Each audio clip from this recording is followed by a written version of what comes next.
आज के इस साइबर सुरक्षा,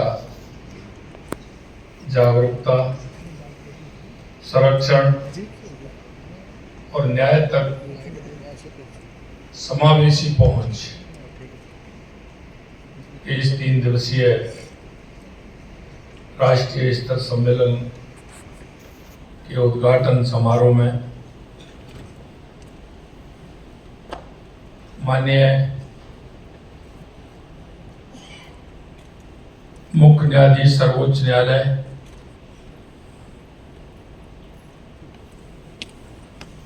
जस्टिस सूर्यकांत जी, जिनका कि मैं क्योंकि आज आगमन हुआ है उनका बहुत बहुत स्वागत और अभिनंदन करता हूं। माननीय न्यायाधीश सर्वोच्च न्यायालय जस्टिस एहसानुद्दीन अमानुल्लाह खान जी, माननीय कार्यवाहक न्यायाधीश राजस्थान उच्च न्यायालय जस्टिस संजीव प्रकाश जी शर्मा साहब, माननीय न्यायाधीश राजस्थान उच्च न्यायालय जस्टिस पुष्पेंद्र सिंह जी भाटी जी, माननीय न्यायाधीश सर्वोच्च न्यायालय राजेश बिंदल जी, माननीय न्यायाधीश सर्वोच्च न्यायालय पीबी बराले जी, माननीय न्यायाधीश सर्वोच्च न्यायालय श्री एन कोटेश्वर सिंह जी, माननीय हमारे उप मुख्यमंत्री दिया कुमारी जी, दूसरे हमारे उप मुख्यमंत्री प्रेमचंद बैरवा जी, इस समारोह में विराजमान माननीय उच्च न्यायालय के न्यायाधीशगण, समारोह में विराजमान सभी अधिकारीगण, सभी जिला न्यायाधीश, हमारे एजी डबल जी, सभी अधिवक्ता और प्यारे छात्र और छात्रा, सबसे पहले तो मैं इस कार्यक्रम में आने का आपको सभी का हार्दिक स्वागत करता हूं, अभिनंदन करता हूं। यह हमारा सौभाग्य देश के हमारे सर्वोच्च न्यायालय के मुख्य न्यायाधीश श्री सूर्यकांत जी हमारी इस राजस्थान की शक्ति और भक्ति की इस वीर भूमि पर पधारे हैं। मैं आपका बहुत बहुत हार्दिक स्वागत और अभिनंदन करता हूं। आज के समय में हम इसको बहुत बड़ी चुनौती भी कह सकते हैं और उसे दुधारी तलवार भी कह सकते हैं। इसका फायदा है तो हमें उससे साफ सचेत भी रहना है। आज हम सब यहाँ एक बहुत ही महत्वपूर्ण विषय जो हमारा है साइबर सुरक्षा के समय में एक महत्वपूर्ण, जैसा मैंने कहा, चुनौती भी है। ऐसे समय में साइबर सुरक्षा पर यह सम्मेलन एक बहुत ही प्रशंसनीय पहल है और मैं देख रहा हूं कि जिस तैयारी के साथ आपने जो ये सम्मेलन रखा है उसके लिए भी मैं आपको बहुत बहुत धन्यवाद देता हूं, क्योंकि लगातार आपने जिस तरह का विजन इसका लिया है और लगातार आपने जिस तरह से आपने जो साहित्य संग्रहण किया है और हर विषय को छुआ है, क्योंकि इसकी तैयारी, इसकी पहल हम कैसे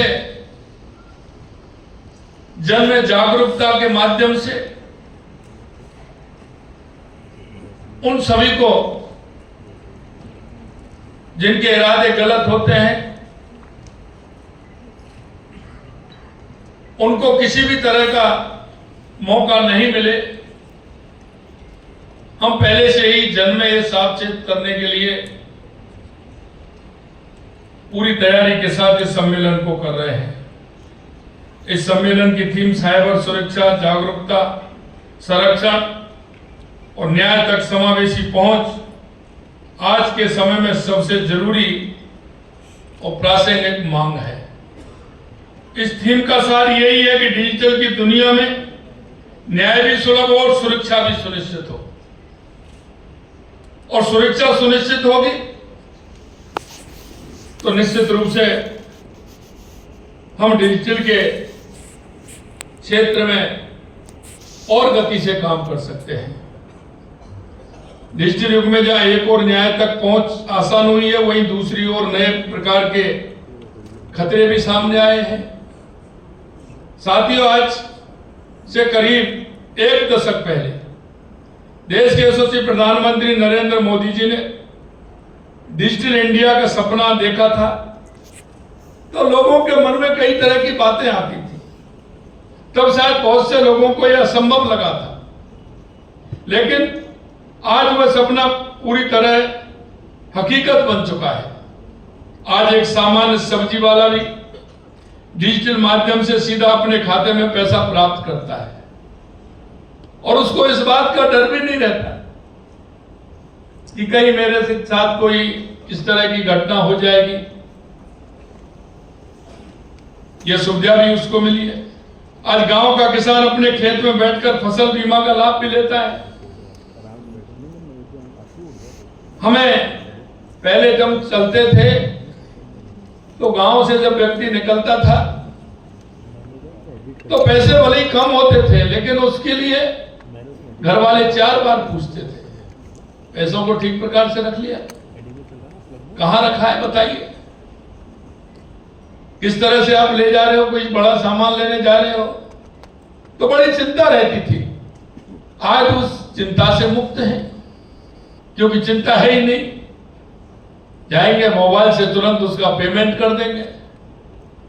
लेकिन इस स्थिति में हमको उतना ही सावचेत भी रहना है। गरीब की पेंशन बिना किसी बिचौलिए के सीधी उसके खाते में पहुंचती है। पहले आप देखते थे, लोग कहते थे कि उसका जो अंतिम पायदान पर व्यक्ति बैठा है उसको पूरी सुविधा नहीं मिल रही है। लेकिन मैं धन्यवाद देना चाहता हूं देश के यशस्वी प्रधानमंत्री नरेंद्र मोदी जी को कि उन्होंने पूरा पैसा जो उस व्यक्ति के पास पहुंचना चाहिए वो डिजिटल माध्यम से पूरा का पूरा पैसा पहुंच रहा है। और मैं आपको यह भी बताना चाहता हूं कि आज जो भी योजनाएं होती हैं, लाभकारी योजनाएं होती हैं, वो किसी ना किसी को कुछ देते हैं तो सामान पहले खरीदते हैं, लेकिन देश के यशस्वी प्रधानमंत्री नरेंद्र मोदी जी कहते हैं कि ऐसा काम करिए जो सीधे उसके खाते में जाए। तो डिजिटल माध्यम से वो उनके खाते में जाते हैं, उनको पूरा का पूरा लाभ मिलता है। ये हमारी डिजिटल की जो क्रांति है उसके कारण ये हुआ है। एक साधारण नागरिक घर बैठे अपनी शिकायत दर्ज करा सकता है। ई कोर्ट पोर्टल के माध्यम से एक आम नागरिक अपने मुकदमे की स्थिति घर बैठे जान सकता है। वीडियो कॉन्फ्रेंसिंग के जरिए सुनवाई होती है, जिससे दूर दराज के गांव का व्यक्ति भी बार बार अदालत के चक्कर काटने से बच जाता है। ऑनलाइन मध्यस्थता और लोक अदालत प्लेटफॉर्म ने विवादों को सुलझाने का एक सरल और तेज रास्ता खोला है। इससे न केवल न्याय त्वरित और सुलभ हुआ है, आज डिजिटल न्याय प्रणाली का एक ऐसा माध्यम बन चुकी है जो समाज के अंतिम छोर पर खड़े इंसान को भी राहत देने का काम कर रही है। साथियों, हर प्रगति के साथ एक चुनौती भी आती है और यह स्वाभाविक है। आप कोई भी देख लीजिए, जब गांव में बिजली आई थी तो कहते थे बिजली आ गई, फायदा तो बहुत है, लेकिन मुझे सावचेत भी रहना है, उसको किस तरह से यूज करना है, यह भी था। गांव में उस समय ये कहते थे कि बिजली तो आई है लेकिन परेशानी है, लेकिन लाभ भी है। इस तरह की कई बातें होती हैं जो एक कोई ना कोई चुनौती तो वो लेकर के आती हैं, उनके साथ चेतना से काम करना होता है। जैसे डिजिटल दुनिया का विस्तार हुआ है, वैसे वैसे साइबर अपराध के नए नए रूप भी सामने आने लगे हैं। अभी हमारे माननीय न्यायपति पुष्पेंद्र जी बता रहे थे, उन्होंने कहा कि किस तरह से स्थिति होती है, एक सेकंड में उस गरीब के सपने चूर हो जाते हैं। उस गरीब के मन में उस समय क्या स्थिति होती होगी। लेकिन कुछ एक बात और मैं कहना चाहता हूं, कुछ लालच भी करा देता है। व्यक्ति के मन में लालच आता है तो वो भी करा देता है।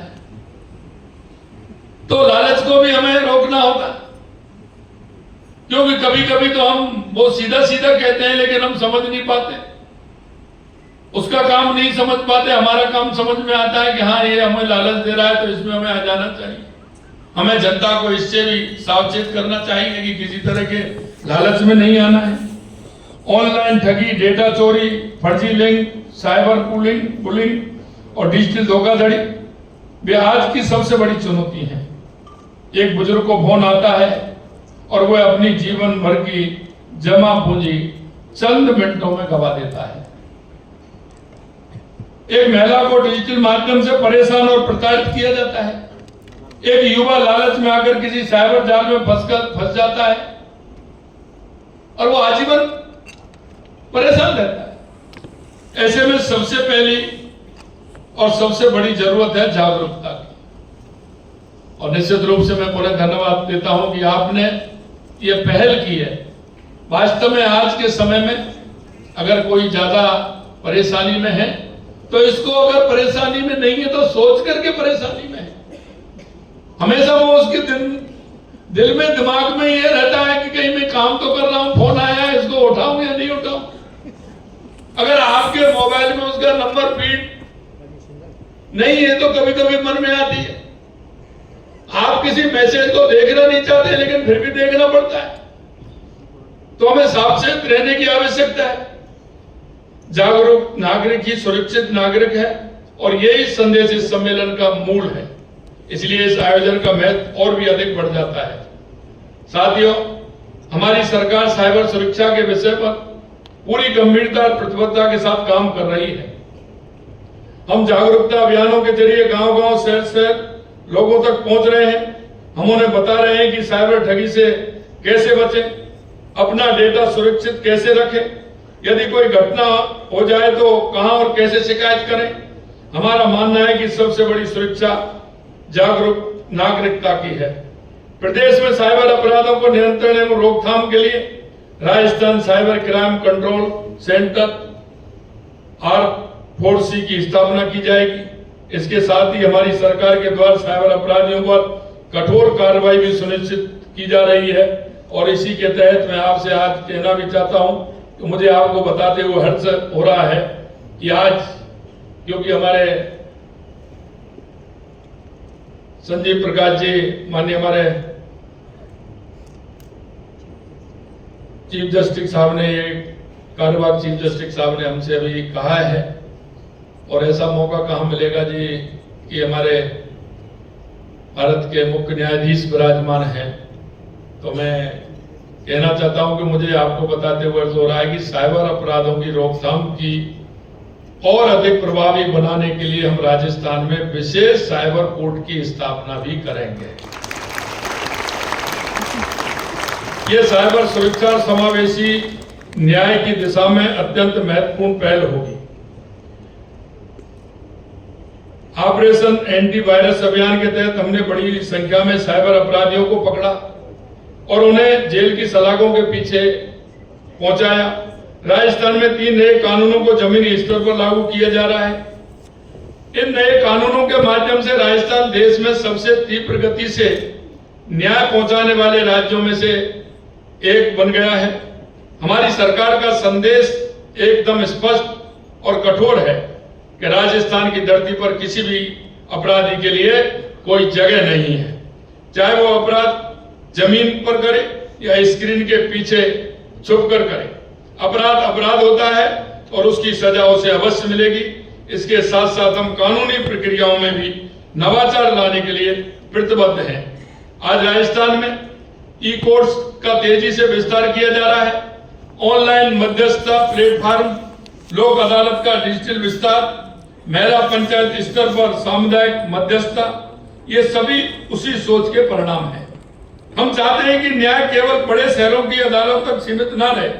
हमारी सरकार का मानना है कि चाहे वो एक गरीब किसान हो, एक मजदूर हो, महिला हो, एक दूर दराज के गांव का बुजुर्ग, सबको न्याय मिले। आज इस सभागार में देश के श्रेष्ठ न्यायविद और न्यायकर्ता उपस्थित हैं। आप वे लोग हैं जिन्होंने अपना संपूर्ण जीवन न्याय की सेवा को समर्पित किया है।